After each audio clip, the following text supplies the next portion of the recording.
Hello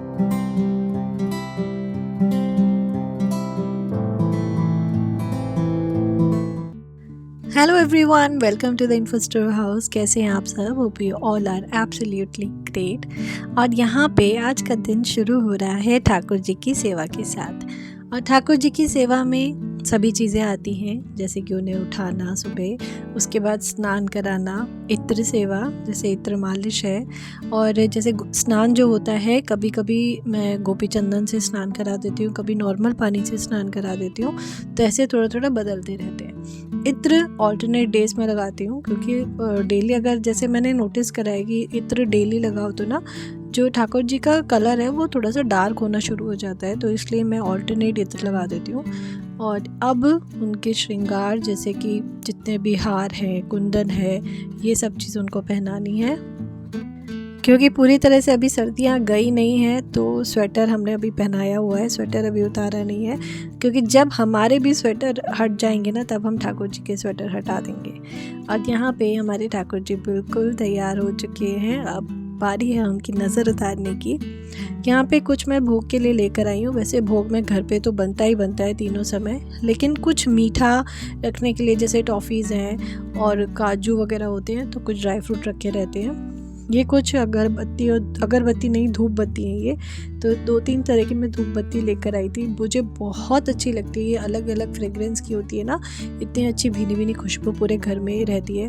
वैसे भी अगर आप देखेंगे, अगर धूप बत्ती जला दी जाए ना घर में, और पूरे घर में उसकी खुशबू जब फैल जाती है, तो एक बिल्कुल ही अलग एनर्जी होती है घर में। अब यहाँ पे बारी है बाकी चीज़ों की, जैसे दिया जलाना, धूप बत्ती जलाना, अब भोग लगाना, अब ये सब चीज़ें होंगी।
नीचे पूजा करने के बाद मैं आ गई थी छत पे। यहाँ पे सूर्य भगवान की, तुलसी माता की, और जो केले का पौधा है, यानी कि हमारे साक्षात विष्णु भगवान, उनकी। तो यहाँ पे उनकी पूजा करने के बाद मैं नीचे जाऊँगी, और उसके बाद जल चढ़ा के मुझे लेने थे फूल। फूल अभी बहुत ही मुश्किल से मिल पा रहे हैं, जो भी थोड़े बहुत, या तो गेंदे के फूल बचे हैं अभी गार्डन में थोड़े से, और या फिर बिल्कुल छोटे छोटे से रेड कलर के, और कोई फ्लावर्स बचे ही नहीं है बिल्कुल, क्योंकि इस समय पतझड़ बहुत ज़्यादा आया था, कुछ भी नहीं बच पाए फूल वगैरह। तो चाहे एक दो ही मिले, लेकिन लेते हम अपनी छत से ही हैं। तो ये जितने आप देख रहे हैं ना, ये तो चढ़ाए हुए फूल है जो चढ़ा दिए थे ना, अब उनको मैंने गमलों में डाल दिए हैं। अब गेंदे के फूल फिर से आ जाएंगे। गेंदे के फूल अभी अप्रैल तक रहेंगे, और जैसे ही तेज़ गर्मी आएगी ना, उसके बाद गेंदा आना बहुत मुश्किल हो जाता है, सर्वाइव ही नहीं कर पाते गेंदा के जो पौधे होते हैं मैरीगोल्ड के। अब ठाकुर जी का यहाँ पे दूध भी रेडी हो गया है भोग के लिए, और यहाँ पे मैंने भोग में जो बेसन के लड्डू बनाए थे वो भोग में रखे हैं, दूध है, और बाकी अभी जो भोजन है वो पूरा बनेगा। अभी भोग का पूरा जो भी रोज़ बनता है, तीनों समय भोग लगता है। लेकिन उससे पहले मुझे एक छोटा सा काम करना था, और वो ये था, जितने भी हम मंदिर के जो कपड़े हैं उनको सबको धोना था। और उनको धोने के लिए मैं ये करती हूँ कि एक बड़े से कोई भी भगोने, या जैसे बड़ी सी चायदानी भगोने, किसी में भी पानी गर्म करके सर्फ डाल के उसमें ये सारे कपड़े भिगो देती हूँ। क्योंकि इन कपड़ों में ना, जो मंदिर के कपड़े होते हैं उसमें थोड़ी घी की महक होती है, और जो चंदन लगा होता है, ये सिंदूर लगा होता है जितने कपड़ों पे, तो ये सब लगा होता है। तो इसके लिए मेरी कोशिश रहती है कि अगर गर्म पानी में सर्फ डाल के धोएंगे तो बिल्कुल चमक जाते हैं, और घी की जो महक होती है वो भी चली जाती है। उसके बाद मुझे करने हैं अभी बहुत सारे बर्तन जो मेरे लिए पड़े हैं, क्योंकि मैंने रात को नहीं किए थे, एक रात पहले के छूट गए थे, तो ये मैं आप करूँगी सारे। और किचन अभी काफ़ी सिमटी हुई है। उससे पहले मनी प्लांट जो लगा रखा था उसकी जो रूट्स जो गल गई थी उसको हटानी थी, जो पत्ते गल गए थे उसको हटाने थे। लेकिन अगर आप ऐसी कोई ब्रांच यूज़ करेंगे ना पानी में डाल के, जो जिसमें रूट्स निकली होती हैं, वो ज़्यादा देर तक, ज़्यादा समय तक पानी में जो मनी प्लांट है सर्वाइव करता है और अच्छा सर्वाइव करता है। तो यहाँ पे अगर आप रूट्स भी देखेंगे ना तो काफ़ी अच्छी रूट्स निकली हुई हैं इसकी, जो इसी में ही और डेवलप हुई हैं। पहले तो बहुत ही हल्की रूट थी, लेकिन उसके बाद बहुत अच्छे से डेवलप हो गई।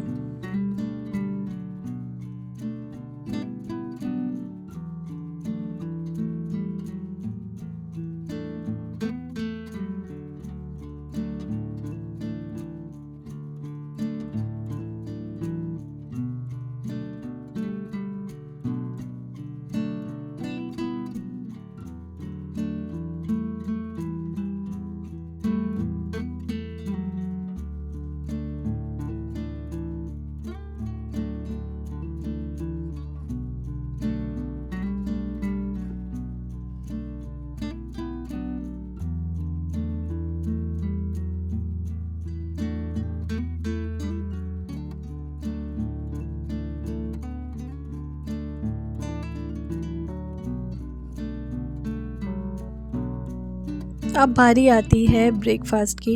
कान्हा जी के लिए भी ब्रेकफास्ट बनाना है, हम भी करेंगे। तो अभी मैंने थोड़ा सा ब्रेकफास्ट के लिए सोचा कि अभी मैं आलू और पालक के पकोड़े बनाती हूँ और साथ में धनिए की चटनी।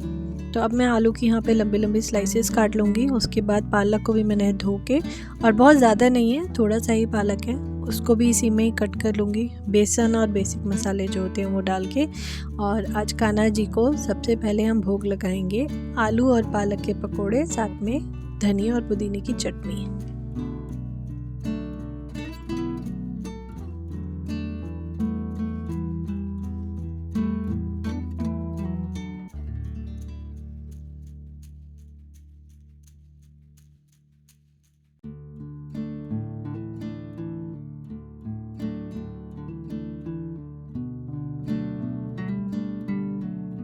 तो इस चटनी में धनिया है, पुदीना है, इसमें टमाटर है, नमक, जीरा और हरी मिर्च, और थोड़ा सा अदरक डाल सकते हैं, और साथ में काला नमक। तो इसकी चटनी बनी है सिंपल। और ये सब चीज़ रेडी हो गई हैं। इसके ऊपर मैं बेसन डालूँगी और जो हमारे मसालदानी के बेसिक मसाले हैं उसको ऐड करेंगे।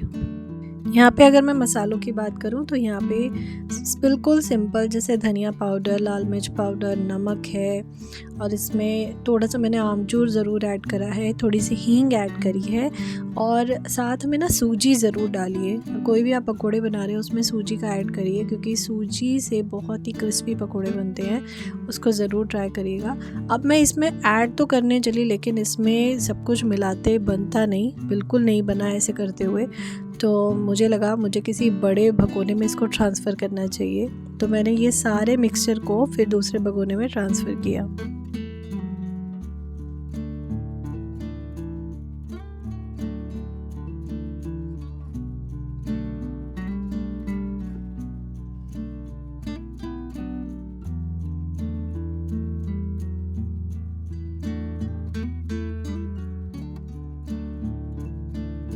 तो लीजिए, तैयार हैं गर्मा गर्म आलू और पालक के पकोड़े।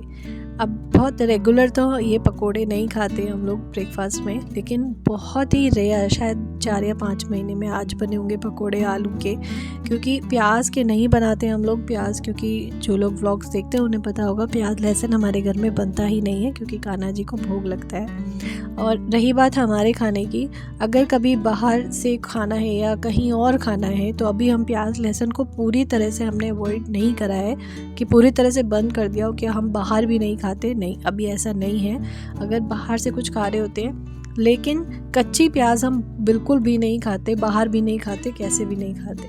तो यहाँ पे ब्लिंकिट से हमने सामान मंगवाया था। उस पर ना, जो ब्लिंकिट का पैकेट था उस पर बड़े अच्छे अच्छे इस तरह से कुछ कोट्स लिखे हुए थे, मतलब कोट्स या डायलॉग्स है, शायद कोट्स तो नहीं बोलूँगी, डायलॉग्स है ये। तो बड़े अच्छे लग रहे थे, तो मैंने सोचा चलिए आपको दिखाती हूँ कितने, ये वैलेंटाइन से रिलेटेड कुछ लिखे हुए थे कोट्स। अब इसमें मैं दिखाती हूँ कि मैंने अभी क्या क्या सामान मंगाया था। सबसे पहले मंगाया था चाट मसाला, क्योंकि जब पकोड़े बना रही थी मैंने तभी देखा कि चाट मसाला ख़त्म हो चुका था, इसलिए आमचूर का यूज़ करा था। अमूल की क्रीम मंगाई थी जो कि ख़त्म हो चुकी थी। मिल्क मेड का डब्बा मंगाया था, इससे क्या बनाऊँगी आपको आगे पता चलेगा। और बेसन, क्योंकि ज़्यादातर बेसन पकोड़े में डल गया, बेसन नहीं बचा था तो बेसन, और साथ में मंगाया था मैंने अरारोट। अभी मैंने कॉर्न स्टार्च मंगाए थे, कॉर्नफ्लावर, वो क्या होता है छोटा सा डब्बा आता है, वो मंगाया था, तो ये आ गया। और यहाँ पे ना मैंने ये वाले बॉटल्स मंगाए थे पानी के, बड़े अच्छे हैं, मतलब इसके साथ ग्लास भी है। तो अब हर बार ग्लास, कई बार क्या होता है ना कनिष्क का हाथ ग्लास तक पहुँचता नहीं है, तो उसके लिए बड़ा कन्वीनियंट हो गया इससे पानी पीना। यहाँ पे मैंने कनिष्क के लिए काढ़ा बनाया था, उसको कफ कोल्ड हो रहा था तो थोड़ा सा उसके लिए यहाँ पे काढ़ा बनाया। उसके बाद आ गई थी मैं छत पे से कपड़े जो सूख गए थे वो उतारने थे।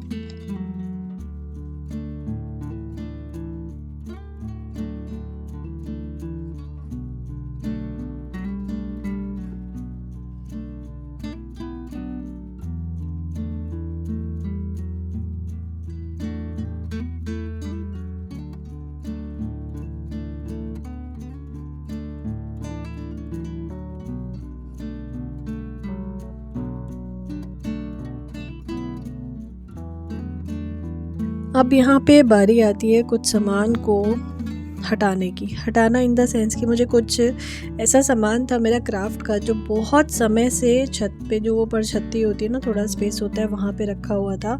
और ये सारा सामान मतलब इसमें से सेलेक्ट करके कुछ मुझे नीचे लेके जाना था। अब थोड़ा सा काम करना था गार्डनिंग का।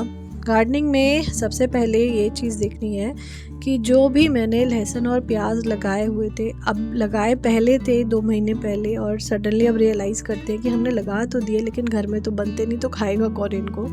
लेकिन अब लगाए हैं तो उसको पूरी केयर कर रहे हैं। और ये लहसुन की जो पत्तियाँ होती है ना ऊपर से, इनको ना थोड़े थोड़े दिन में काटना होता है।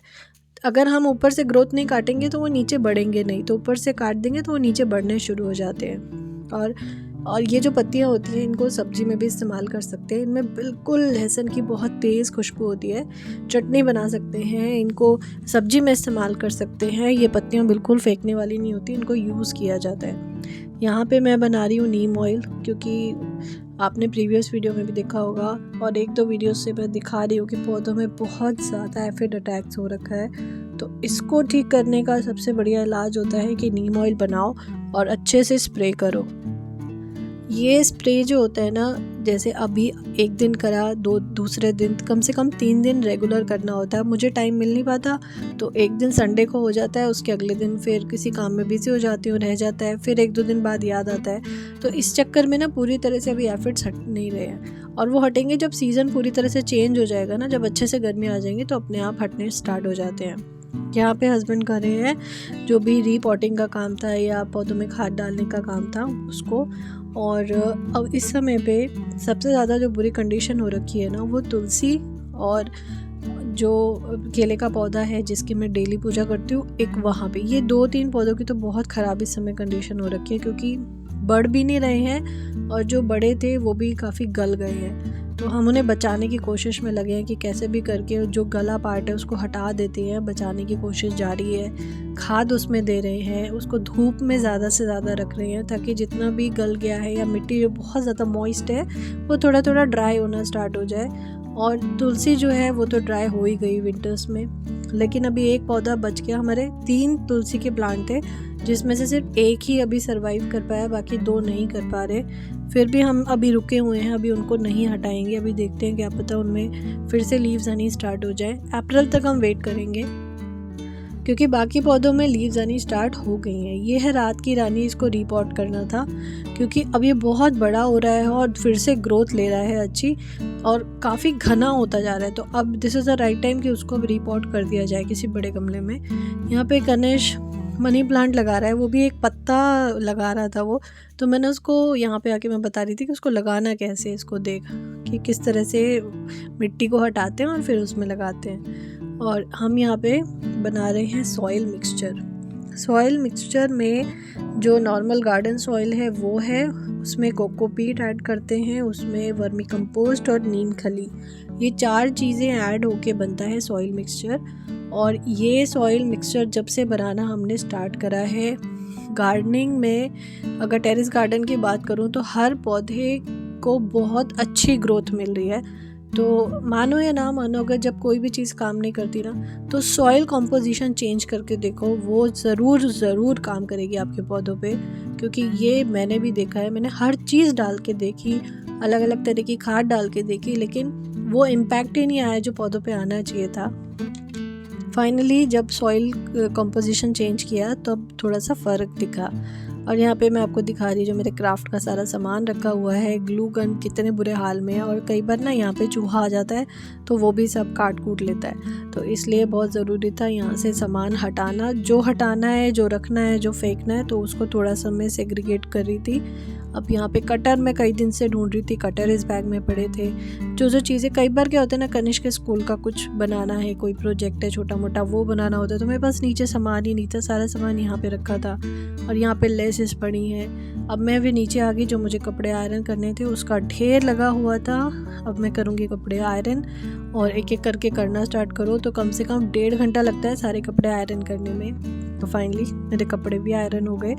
उसके बाद मैंने बनाया थोड़ा सा शहद। अच्छा, ये मैं बता देती हूँ, बच्चों को कितनी भी खांसी हो रही हो, आप शहद लीजिए। शहद में हल्दी और लौंग को भून के ना तवे पे, उसको अच्छे से पीस के फिर मिला दो शहद में। उसके अलावा आप जो मर्जी मिलाओ, चाहे अदरक मिलाओ, चाहे इसमें काले मिर्च का पाउडर मिलाओ, कुछ भी हो, लेकिन हल्दी और लौंग भून के ज़रूर मिला देना अच्छे से पीस के। ये बच्चों की खांसी में रामबाण इलाज है, बहुत फ़ायदा होता है। क्योंकि मेरा बेटा को खांसी जब होती है ना, उसकी बहुत बुरी हालत हो जाती है, तो ये चीज़ सबसे ज़्यादा फ़ायदा करी। अभी आप किचन की हालत देख सकते हैं, रात का टाइम है, किचन की हालत बहुत खस्ता हो रखी थी। अभी मुझे करनी थी किचन की क्लीनिंग।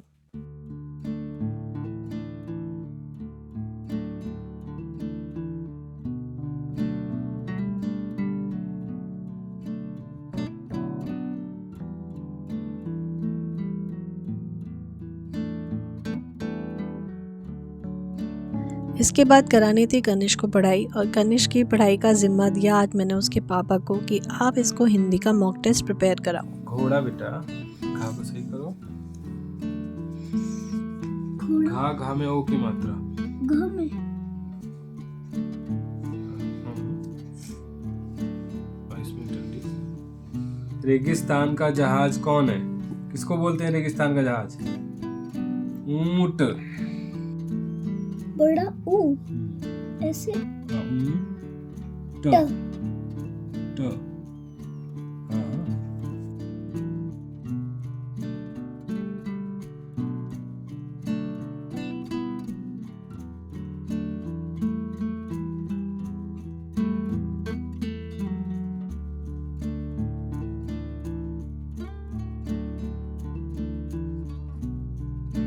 यहाँ पे दोनों अपनी अपनी पढ़ाई कर रहे हैं, मतलब वो पढ़ा रहे हैं उसको, और एक तरफ मैंने फटाफट सारे बर्तन क्लीन करे, किचन साफ़ करी, जो रात का काम होता है नेक्स्ट डे के लिए वो सारा निपटा दिया। उसके बाद मैं लेके बैठी थोड़ा सा कनिष्क का काम, क्योंकि थोड़ा अब वही होता है कि कई बार ना, जैसे पापा तो प्यार से पढ़ाते हैं, उसके मैं थोड़ा स्ट्रिक्टली पढ़ाती हूँ, तो वो जल्दी जल्दी काम ख़त्म कर लेता है। तो उसको फिर बाद में मैं लेके बैठी कि मैं उसको बोलती गई, गाइड करती गई, वो लिखता गया। तो बस ये था आज का छोटा मोटा सा व्लॉग, जो छोटी छोटी सी क्लिपिंग से आपके साथ शेयर करी। पसंद आई हो तो लाइक ज़रूर करिएगा, चैनल पे न्यू हैं तो ज़रूर करिएगा सब्सक्राइब। वीडियो पसंद आए तो कमेंट करके ज़रूर बताना। मिलूँगी मैं आपसे नेक्स्ट वीडियो में, तब तक के लिए राधे राधे।